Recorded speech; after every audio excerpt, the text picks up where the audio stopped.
Welcome to Mock the Week. I'm Dara Green, and joining me this week are Josh Widdicombe, Zoe Lyons and Matt Ford, Ed Byrne, Hugh Dennis and Milton Jones.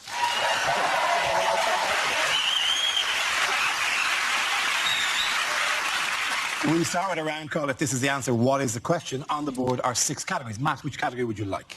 World news, please. OK, world news it is. The answer is petrol, money and drugs. What is the question? Is it the 3 middle names of Princess Charlotte? Is it what 3 things might a Greek keep in a chicken? Is it what do gangsters play instead of rock, paper, scissors? Is it what 3 things are keeping Keith Richards alive? Is it what's in the sound of music are the Von Trapp's family's real favourite things? What are the 3 characters called on a packet of Colombian Rice Krispies? Is it what 3 things are we being paid in this evening? All together in one big bucket. Yeah. What will the motto be for the Qatar World Cup?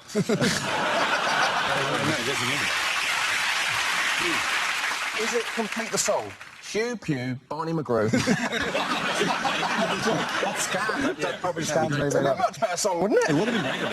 What are the 3 main aisles in a Bolivian Waitrose? Does he know the ketchup? You know that tattoo you got that you think says peace, love and harmony?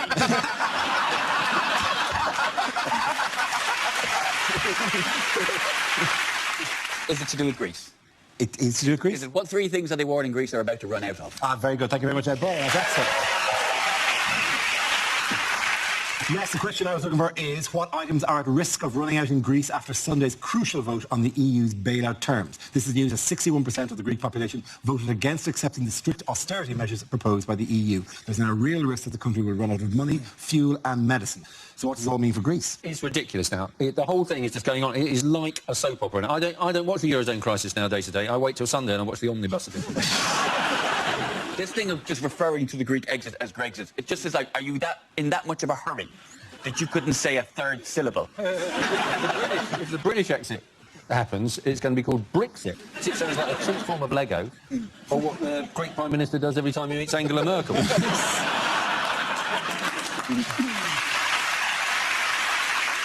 I don't get this thing that you can... I didn't know that you could reject banks' demands.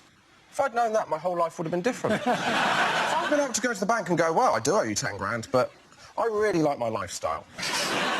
It could be, but it could be a mis-selling scandal, doesn't it? Because as far as I'm aware, Greece was never made to sign that box that said your home is at risk if you do not keep You think they're waiting for the PPI? Yeah, I think the they'll 400 kick quid of PPI. That's the one thing that they'll bail them out of this. Apparently the Greek government have admitted that living in their past is their Achilles heel. I was expecting that reaction. Oxy, they went oxy to that. I think it's definitely a case that if they want to get bail themselves out, like whatever, they really just have to invoke copyright law on all the stuff they invented some time ago now, right? But that they definitely invented, like democracy, triangles and gays. Philosophy as well. The birthplace of philosophy, isn't it? Was it? Yes. Oh, yeah, well.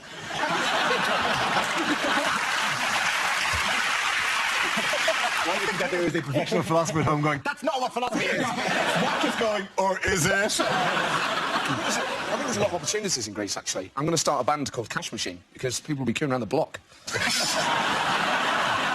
But we've been told if we go on holiday to Greece that we should take lots and lots of money with us. Yes. To rub it in? I think it's to pay your kidnappers. And there's a ploy behind telling tourists to bring as much cash with them as they possibly can, because they know there'll be a load of overweight, old British tourists there with massive bum bags of cash round the front. They're basically just sitting human ATM machines. That's all they are. The muggers line up behind the tourists. One of them goes, no, 60 euros each. Yeah. That's it. Someone started a crowdfunding for Greece, and it's got less than the Crystal Maze. Oh, God. Because people would prefer to go to the Aztec Zone than Athens. That's a fact. If I said to you, I can take you to the Aztec Zone or Athens, you'd be in there like a whippet, Dara, yeah. I would You'd be shooting a sandbag with a bamboo. choose a mind puzzle. I was really wondering which little square I'm going to go into. Yeah, yes, What I love They're is... like a whippet. Yeah. I'm sorry, I've known him for a long time. Dara has never done anything like a whippet. particularly high. You've never seen him shit in a park. I think you'll find. I am not. And he does it like a Great Dane. He locks eyes with you when he's doing it. This is for you. This is for you. Burn. I'm glad we've dealt with Greece. Has anybody noticed Dara's eye, by the way? Is it off-putting? Do you think the people at home will be concerned? What has happened? I do this just a little style now. It's just undergone infected. Is that really it? No, it's a Has Brian Cox been beating you again? Look into the telescope. He said, look hard into the telescope. And there's my eye ramming it in. Yeah, go on. That's my good eye, Brian. That's my good eye. It's just trying to turn you into Patrick Moore.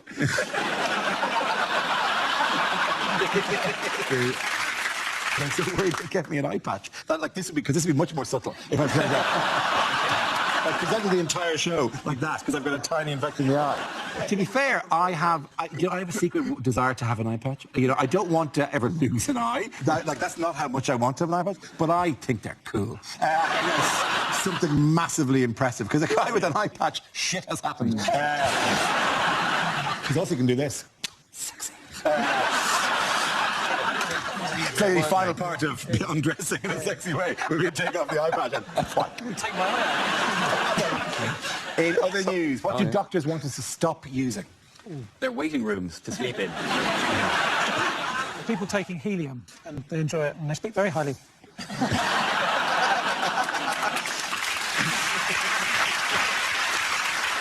Bizarrely, that's correct. It's a finite resource, and it's needed for MRI scanners. And not. Yes, very, very true. Yeah, it's being used up on fripperies like balloons. Squeaky voices. Yeah, although I'm doing this one without it. There was a worry that instead of helium then in balloons, they will instead start using nitrous oxide in balloons. But nitrous oxide is laughing gas. So then you have to worry that the kids will be able to get high on their balloons if we end up having to do party balloons with nitrous oxide. But if you're worried about kids getting high on nitrous oxide balloons, you can surely get high on a helium balloon just by holding on to it. I was doing a gig at a festival, I think it was, and you can hear when people are taking nitrous, like you can hear it because there's an audible because they do it into a balloon and into their mouth to give themselves a giggle, and people were doing it at my gig. It's a cruel heckle, isn't it? It's like, okay, I'm going to need something to get into this. Is there not people that you deliver one of your trademark jokes and the crowd go... I only found out those little canisters that they suck it from are called whippets. The little canisters of nitrous That's oxide. right, yeah, Yeah, they're they're called called whippets. Someone said to me, the kids are sucking whippets in the park. And I was like, oh my God, do I need to call the RSPCA? By the way, how do scientists now think the universe will end? Oh, spoiler alert.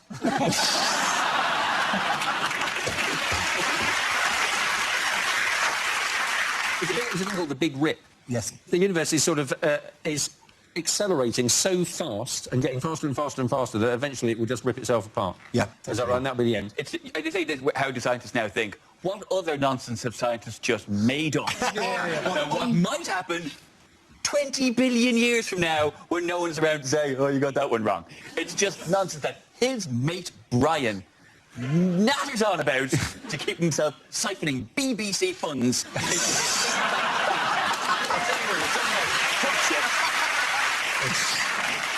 Me and Brian on the astronomy gravy train. With all those millionaires. Yeah. Mega ray! Look at the Big Bang now, bitches! What will happen, though? I mean, they're saying this might happen in 22 billion years. That you can guarantee it will be the day that the Greeks do pay back the last cent. Finally. It's called the Big Rip. The Big Rip is Then actually- it's going to continue to accelerate faster and It's an faster. extension, until all it's actually an just come extension apart. of the Big Freeze. And it's either that or the Big Crunch. Yeah, it's all the same thing? No, Big Freeze would happen first, then the Big Rip would possibly happen after that. Where's big yellow storage from that? That is just off the M4 in Hounslow. And then there's the big ins where the whole universe just goes into panto for the rest of its life. Big Wow, that was too long a journey for me. That was a bit. There was a leap there. I give you that. Tell me that joke again, Ed. I got some...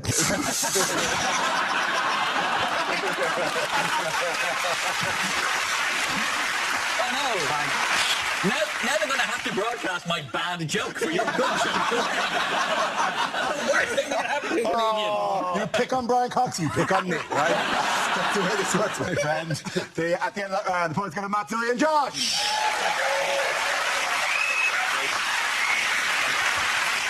Now we play a round called Grease Frightening. This game involves Zoe and Milton, so if you could make your way to the performance area, please. This round's a stand-up challenge. I launch a wheel of news, and whoever chooses to stop, one of our performers must step forward and talk about that subject. The winner is whoever I think is the funniest. Okay, let's spin the wheel for our first topic.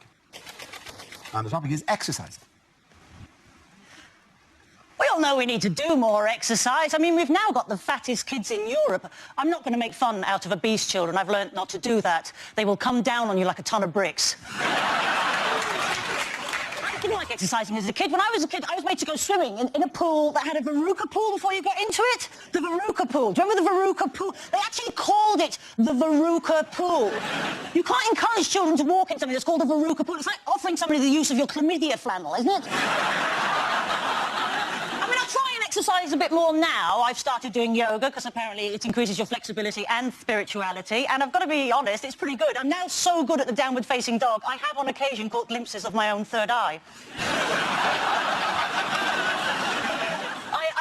I did a half marathon though a few months ago, which was pretty good. You know, don't be overly impressed, which you're clearly not, but I only finished yesterday, so there's clearly a lot of work to be done. I did the run for charity. I know a lot of people are doing things for charity. You can't just exercise now, can you? You've got to do it for a good cause. And I get a lot of those emails. I know we all do. You know, will you sponsor me? Will you sponsor me? I'm like, what are you doing? I'm flip-flopping up Kilimanjaro for diarrhea. Going across the Arctic for trapped wind. Are you? Don't do that. I mean, the last London Marathon, it cost me an absolute fortune because I sponsored loads of friends, right? I gave one friend 20 quid because he was doing it for cancer research, another friend 20 quid because he was doing it for heart disease, another one 20 quid because he was doing it for diabetes. In the end, it was actually cheaper for me to join Bupa.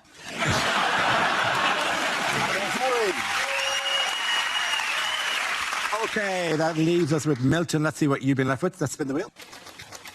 And the subject is work. I didn't think I'd get a loan from the bank for my knitting business, but when I turned up actually wearing one of the balaclavas...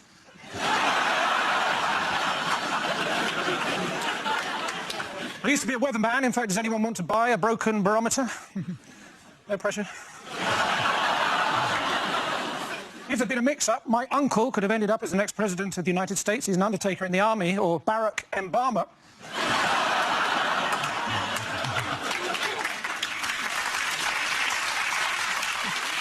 Soldiers, of course, very emotionally repressed. Sometimes you see one of them go into the middle of a parade ground and shout, "Attention!"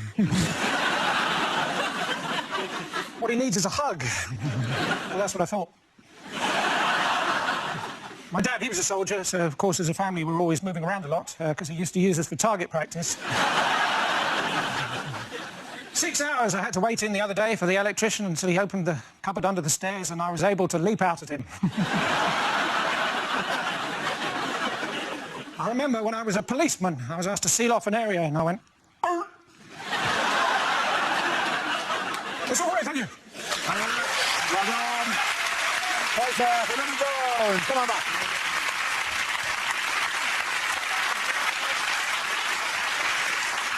Okay, the next one is called Picture of the Week. I'll show the panel a topical image and ask them to tell me what's happening. So what's going on here? They unveiled the banker on Deal or No Deal. That's George Osborne delivering the budget, surrounded by all his friends. Mr. Bean sets off on a picnic.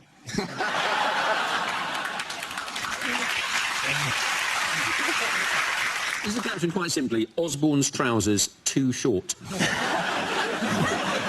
Or is he delighted that the front door doubles as a pause button?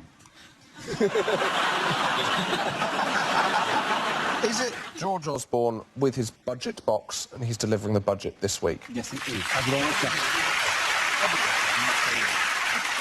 I think he should, because it is like the box from Deal or No Deal. I think it would be a lot more exciting if he did the budget like that. So goes to the opposition leader, I'm going to cut 2 billion in disability benefit. Or you can have the cut that is in this box.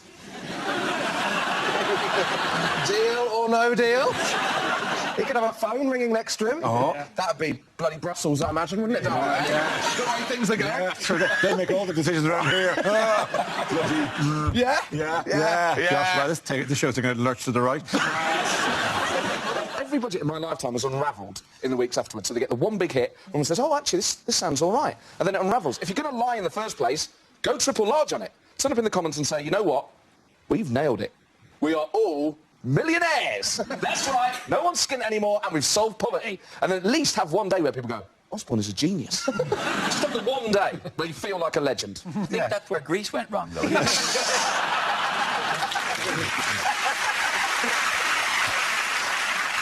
In sporting news, who has been causing upset at this year's Wimbledon? Was that naughty little Australian man? There was a naughty little Australian man, yes, there was. Yes. Rolf Harris. No, he's no. Wicka, wicka. You can hear him coming now. He's already been caught in the net. There've been a load of Aussie fanatical fans in the stands who've been making loads of noise. Look at that picture. Boris Johnson has just joined the The big question about them is how did they get so many tickets? It's impossible, isn't it? They're all working the bar, and that's their break. They support Nick Kyrgios. They're called the Fanatics, Yeah. aren't they? And they come in and they specifically support him. But he absolutely splits opinion. So in the Australian newspaper this week, there was a headline that went, Nick Kyrgios, breath of fresh air or a total dickhead? What has outraged villagers in the Forest of Dean? A swinging festival. There was a swinging festival, do you know what it was called? Swingfield. Swingfield 2015 took place. Yeah, but it's like, they had to call it that. It was either that or Creamfields. Which is what they'll end up with, isn't it? I mean, it'll be the only festival you need wellies even if it isn't raining. There was a quote from a local, a Conservative local, saying that they'd found somebody trying to sneak into the festival through their back garden. And they said, oh, this is unacceptable. We're very concerned about who will come onto our land. Not me, that's DJ McConnell. You see, one of the locals complained that the music was too loud. Surely. Don't tell them to turn the music down. That's It was £165 for the festival for the entire weekend, and they promised a themed zone, a sauna, a hot tub. I'd use that on Friday afternoon and then let it go. I was just imagining a field with a massive bowl of keys in the middle. That's how I It's the only festival where the car parks are busier than the fields. It's revolting. I don't even use the toilets at festivals. The thought of using half the other festival goers is just... I'd insist it was someone with a day ticket, I think, if I was going. How do they not call it Astonbury? Do you know what? My vote was for Traditude.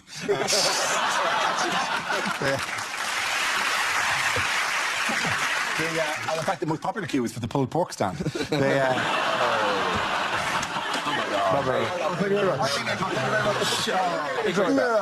I've taken some various elements and brought them together in that joke. Put it on again. Put it on again. Yeah, Pat, yeah, put it on again. Go on, go on. Oh, you look funny. You look funny. Do the thing where you look funny again. You know when you mean you look like the guy from back of a fucking bus. And for 3 years, everyone sends you photographs of a cartoon man on the back of the bus. Every day on Twitter. Hey, Dar, I saw you in Manchester today, huh? Click. Oh, bollocks. That's bad. Do that with an eye patch, and then for years, every eye patch person in the universe, I will get sent him on Twitter. Happy? There. I'll take it on my nose. Is that all right? I hurt my nose. Oh, wow, it looks like I'm wearing a G-string. As the marketing people are clever, that bloke on the back of the megabus is going to have an eye patch by next week.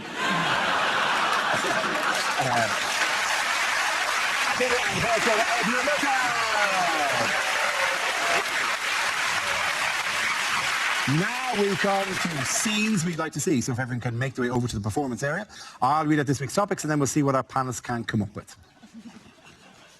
Okay, here we go. The first subject is unlikely things for a sports commentator to say. Embarrassing, humiliating, bringing shame on the sport.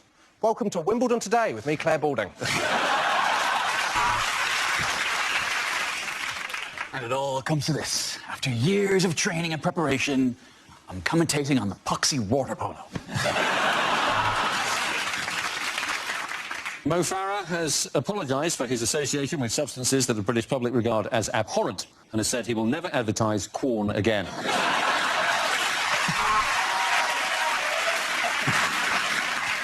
Welcome back to the golf, where Tiger Woods apparently travels with 2 inflatable sex dolls now in case he gets a hole-in-one. And he's found a chocolate biscuit down the back of the sofa, but he's not going to celebrate because it's his old club. And he's resting 2 balls on the cushion now, which is why he won't be allowed back into ICANN. And he pops the cork and he's spraying everyone with champagne. Welcome to the first Conservative budget since 1996. Here we are at the Crucible, all burning to death!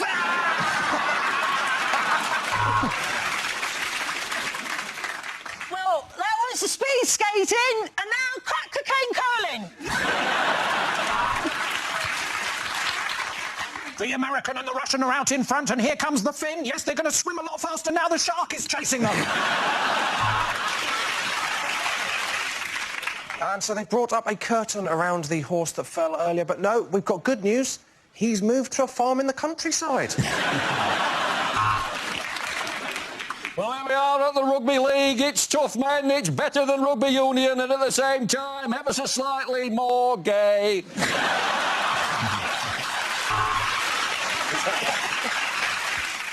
And this decision's going to a touch judge, and yes, it's sexual harassment. Well, this is his 3rd attempt with a bar at this height. No, still can't get served.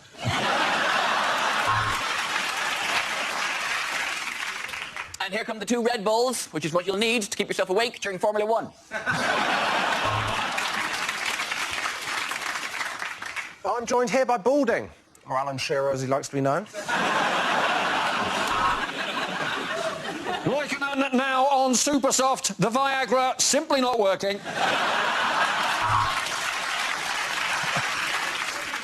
And if you want to find out what this function key on the keyboard does, join us after the break on F1. And after the break, join me, Claire Balding, presenting everything. I present everything now. Everything is mine, everything. Okay, the next topic is unlikely things to hear on a gardening programme. There's something about eating food that's come from your own garden. This is quite a hearty stew I've made out of a squirrel I shot with an air rifle. Well, to answer your question, I tend to keep mine on a hose reel, but then I'm very lucky down there.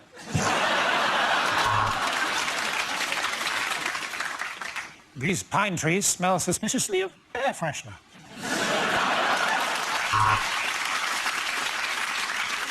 My advice would be don't splash out on expensive gnomes. Do what I do and just simply varnish some small children I found playing in the park. I call this my Blue Peter garden because it's the first place that I blew Peter.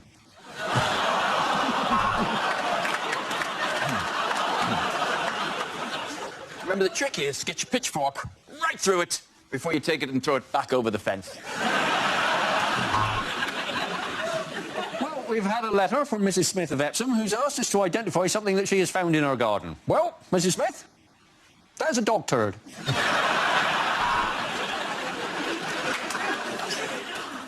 I've got a letter here from Maureen in Doncaster who's asking a question about herbs. In response to your letter, Maureen, I would recommend about £200 for an ounce, and if it's really good shit, 300. Well, that is the wheelbarrow, and tomorrow I'll show you another sexual position.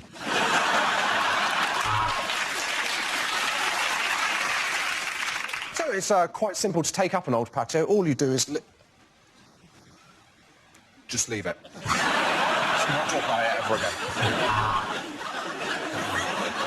I woke up with a field of aubergines the other day. I thought none of these baby seals have faces.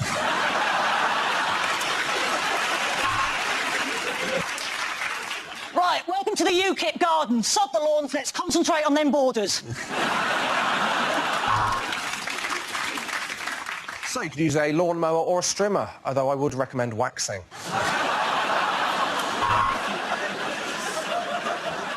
Take the shovel, force it right down like that. Save your fortune in vet fees having it put down. Professional.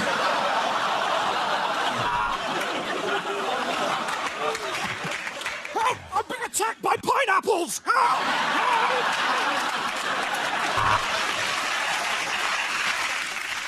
I like to plant my herbs in alphabetical order. People say to me, how do you find the time? I say, it's right next to the sage. At the end of that round, the points go to Ed here in Milton.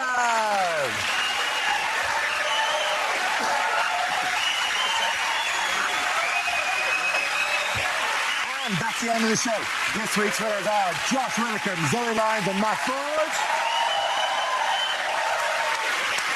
Commiserations to Ed Byrne, Hugh Dennis and Milton Jones.